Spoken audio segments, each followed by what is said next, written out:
Maître Dalia Afi-El-Kaïm, avocate également en droit du travail, comme vous, mon cher Ernest, mais également en droit commercial aujourd'hui, avec des questions qui nous sont envoyées par nos téléspectateurs. On commence par la première. Je viens d'acheter un fonds de commerce de restaurant, mais le local est envahi de souris et des odeurs d'égout remontent en salle. Quels sont mes recours, à part me boucher le nez, j'ai envie de dire? Qu'est-ce qu'on peut faire? Effectivement. Ouais, c'est Ratatouille, le film. Là, on est dans le cadre d'une vente de fonds de commerce, donc on est entre deux professionnels qui ont contracté en connaissance de cause, qui ont signé un acte sur lequel figure un certain nombre d'énonciations. Normalement, figure à l'acte l'énonciation,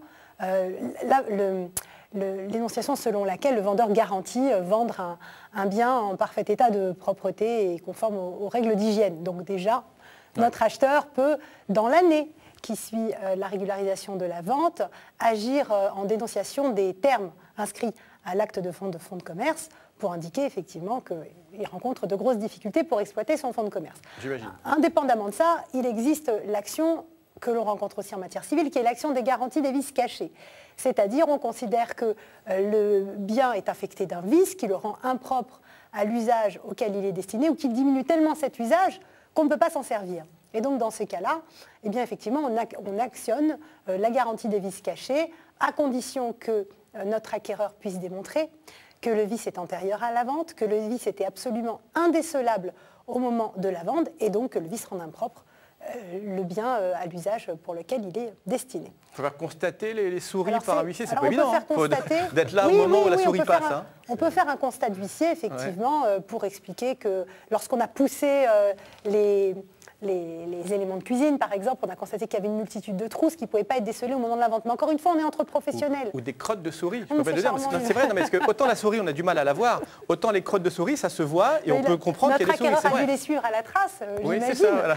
Mais bon, alors on est quand même entre professionnels, comme on l'a dit, et c'est très difficile de rapporter la preuve d'un vice caché parce qu'on part du principe que vous avez acquis en connaissance de cause. Donc le juge va chercher à savoir si vous aviez les compétences techniques pour vous apercevoir du vice que vous invoquez au moment de la vente, ce qui ne sera pas forcément le cas si on a deux professionnels qui ne sont pas de la même spécialité. Mais là, en l'occurrence, nous avons une personne qui apparemment est restaurateur et qui achète un fonds de commerce de restaurant. Et puis, est-ce que vraiment c'était impossible de le déceler ou pas au moment de la vente? Donc la réponse des tribunaux va varier au gré des cas d'espèce. Alors pour répondre à notre téléspectateur, au niveau des odeurs, franchement, je ne pense pas, parce que ça, très sincèrement, il aurait pu s'en apercevoir en réfléchissant au moment de l'acquisition. Par contre, pour les souris, peut-être. Moi, j'ai déjà vu passer de la jurisprudence en matière d'hôtellerie sur un sujet encore plus charmant, avec des punaises qui envahissaient toutes les chambres, de telle sorte à ce que le bien était devenu impropre. Et donc là, la garantie des vices cachés avait pu être mobilisée. Attention, s'il arrive à apporter cette preuve, il faudra qu'il agisse ce qu'on appelle à bref délai. Alors en matière civile, en principe, c'est 1 an. Enfin, c'est 2 ans plutôt en matière civile. Et en matière commerciale, on a tendance à se calquer sur l'action en dénonciation des termes du contrat de bail, et donc plutôt 1 an. À partir de la découverte du vice, qui doit donc se faire très rapidement du moment où le contrat est signé, où l'exploitation du fonds commence. Et puis alors, 2 actions s'ouvrent à notre acheteur, soit ce qu'on appelle l'action rédhibitoire, soit ce qu'on appelle l'action estimatoire. L'action rédhibitoire, on dit chacun récupère ses billes, vous récupérez votre fonds de commerce, moi je récupère et vos souris, et vous récupérez vos souris. Gardez vos billes, vos souris. Et moi je récupère effectivement la somme que j'ai engagée, plus éventuellement des dommages et intérêts, si j'arrive à prouver que vous avez été de mauvaise foi. Et puis on a l'action estimatoire qui m'a l'air peut-être dans ce cas de figure un peu plus adapté.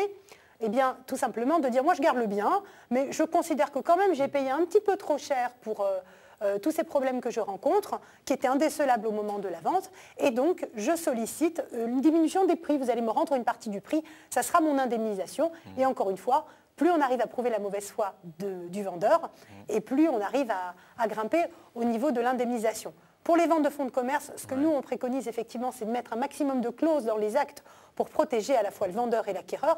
Et puis, ce n'est pas obligatoire, mais on fait des diagnostics, amiante, termites, etc., pour éviter un certain nombre de problèmes. Après, il n'existe pas de diagnostic spécial souris. D'accord, oui, il faudrait peut-être y penser en tout cas. Merci beaucoup, j'espère que ça rapportera le sourire justement à notre téléspectateur. Donc 1 an pour agir en matière commerciale. Plutôt 1 an, jusqu'à 2 ans, pas plus. Il faut qu'il se dépêche quand même un petit peu avant que les souris aient tout mangé. Merci beaucoup, ma chère Dalia.